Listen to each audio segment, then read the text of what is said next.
Just point your web browser to python.org.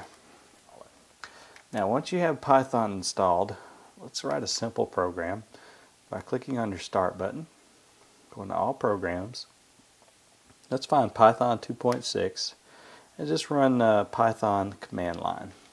Now this pulls up a simple Python interpreter, meaning Python is an interpreted language. And that means that it basically figures out what it's going to do as it's going over the line of code, as opposed to be a compiled language, which is compiled into machine programming and just executed natively. Let's type in a simple program here. I'm going to show you how easy it is to program in Python. We're going to say for I in range 0 to 20. This basically says create a variable called I, and we're going to loop it from 0 to 20. Therefore I will be 0, then I will be 1, then 2, then 3, on up until 20. Type a colon and then your enter.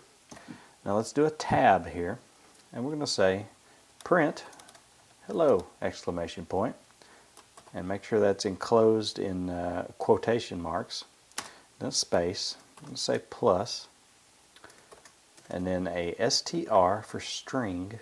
We're going to convert I to a string, and that's what you have to do in order to print it out with other text on the screen. Then another plus, and then say I times 20 is equal to, let's close our quote, then another plus, I'm going to say string again, I times 20. That asterisk means multiplication.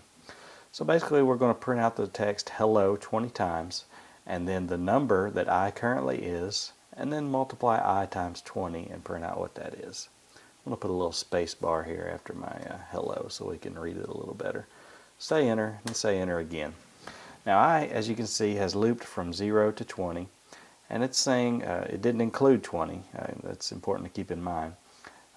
See, I times 20 is 0. If I is 10, then I times 20 is 200. Just shows you how easy it is to kind of crunch some numbers in a programming language. Just search the internet for Python tutorials. You can find a whole lot more.